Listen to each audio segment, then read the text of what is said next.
Hello everyone, I hope you all are well and having a wonderful day so far. So today I want to show you guys how to clean the Dyson Gen 5 Detect. It is so easy to forget that the tools we use to clean our homes will also need some cleaning and maintenance. For instance, cleaning the vacuum that we use almost every single day is definitely one household chore that we all try to avoid. So today I want to share this video as a step-by-step guide to super clean your vacuum, specifically the Gen 5 Detect, because keeping your vacuum in pristine condition not only will improve its performance, but it will also increase its lifetime. So before we get started on this video, please be sure to subscribe to my channel down below, hit that thumbs up, and with all of that said, let's get to it. Alright guys, now before we get started, make sure you gather all of your cleaning supplies. And in front of me here, everything I think I need to get this job done. So first things first, we need microfiber cloth, all-purpose cleaner. This is basically a homemade solution of water and dish soap. And if you have clean, dry paint brushes, these are really handy for dry dusting. Or you can use a toothbrush or any brush you can find on hand. Tweezers, scissors, and we also need a coin, or you can also use a flathead screwdriver. And lastly, we need a pair of gloves to keep your hands clean. And I should also mention, this is a very dusty job, so really make sure you do it in a very well ventilated area. This Dyson has a removable battery, so I'm going to start by removing my battery. We definitely don't need it for this job, but if you have dirt in your bin like I do, we need to empty it out first. So over a trash can like this, we're going to point our vacuum downwards like this and push down on this red lever. When you open the bin, this red latch appears, so we're going to press it down to release the bin and remove it off completely. Now over my trash can, I'm going to use my paintbrush to do some dry dusting. Get the string here. I can see a lot of dust is coming off right now just by doing this dry dusting. Now I'm going to take my microfiber cloth and spray some all-purpose cleaner on it. And now I'm going to wipe it down. Make sure you wipe it down from the outside and the inside too. And don't forget these rubber seals.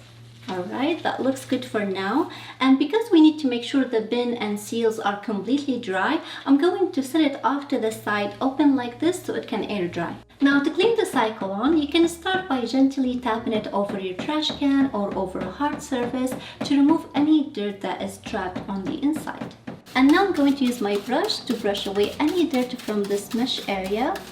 And just give it a nice brush away all around, from top to bottom. Now we're going to take our microfiber cloth, get some cleaning solution on it, and give it a nice wipe down.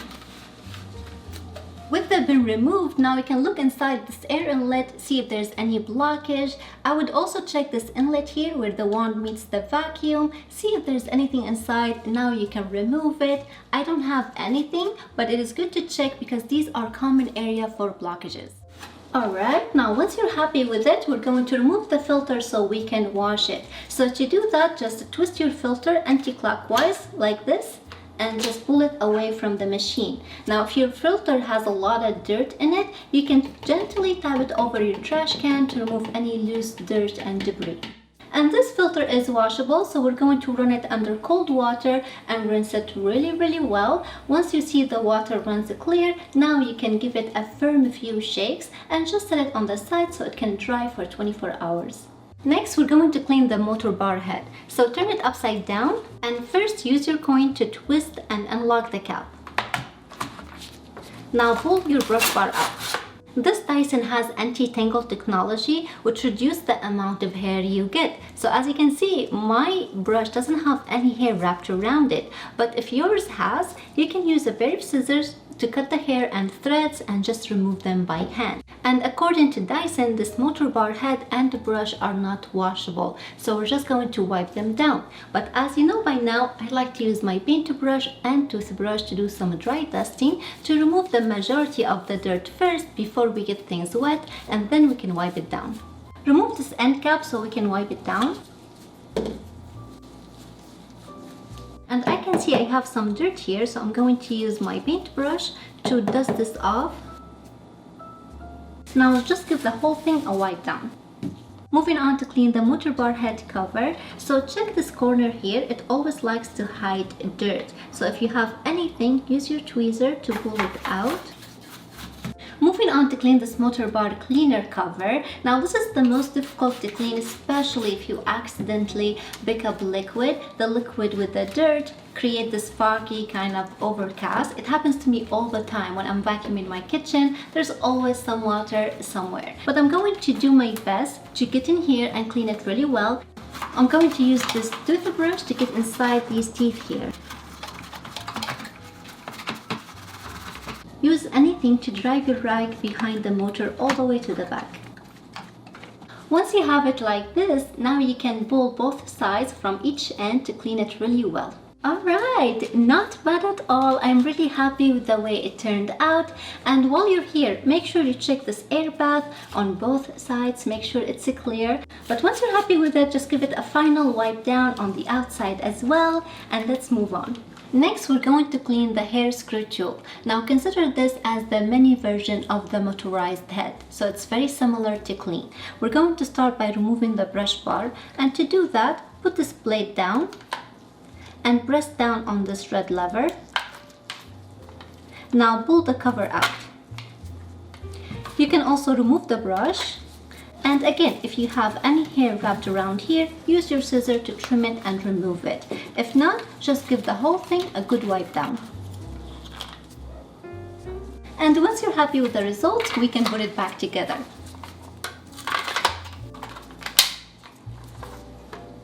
The Laser Slim Fluffy Head has a washable brush bar. So first we're going to remove it. We have this notch here, lift it up. Now pull the brush bar out. Remove this end cap, give it a nice wipe down, and now hold this brush under running tap water and wash it really well. If yours has stains or it's really dirty, you can use a little bit of soap and use your fingers to rub it down really well. And once you're happy with it, just rinse it with water and squeeze as much water out as possible, and then set it upright so it can dry. And now use your microfiber cloth to wipe down the laser and also wipe down the cover. And while we're at it, we're going to clean the little tools. So I'm going to start with this built-in crevice tool. Just remove it. I can already see some dirt trapped in the bristle here. So I'm going to use my other brush to brush it out. That's much better. Now I'm going to wipe it down. There's some electrical contacts there, so just be careful. But you want to clean it because you don't want the dust to go in there.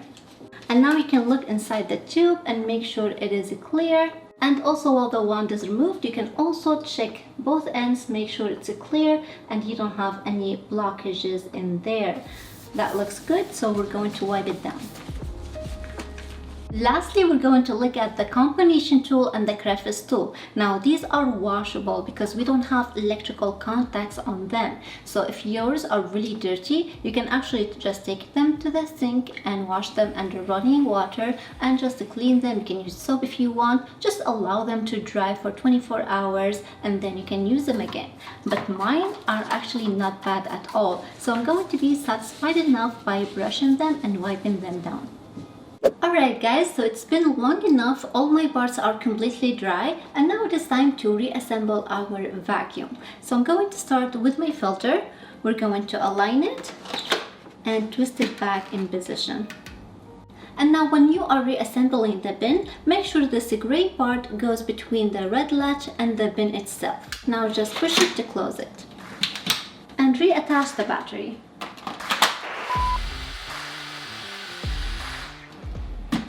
Moving on to the motorized head. So to reassemble the brush, we're going to reattach the end cap on it first. Now you can slide your brush inside and use your coin to lock it into place. And lastly, for this fluffy head, we're going to reattach the brush. So make sure you reattach the end cap on this little rod that is sticking out. Press it in. And now align the brush bar about 45-degree angle, like this. Press it in and lock it into place. Alright guys, today we followed Dyson instructions to clean this vacuum. As they say, only the filter and the brush inside the laser head are washable, as everything else has electrical contacts. So the question is, how often should you clean your vacuum? Now in general, the more you use your vacuum, the more often you will need to clean it. Dyson recommends that you wash the filter every single month to achieve the best possible performance out of your vacuum. And as far as for a deep cleaning like this for the vacuum and tools, I would recommend you do it every about 4 to 5 months or sooner if they look like they need it. And of course, if you are noticing any performance issues, you should definitely clean it more often. But with this, we complete this video, my friends. I really hope that you all enjoyed it and found it helpful. Now, if you did, please thumbs it up, consider subscribing. Thank you so much for watching, and I'll see you next time. Bye!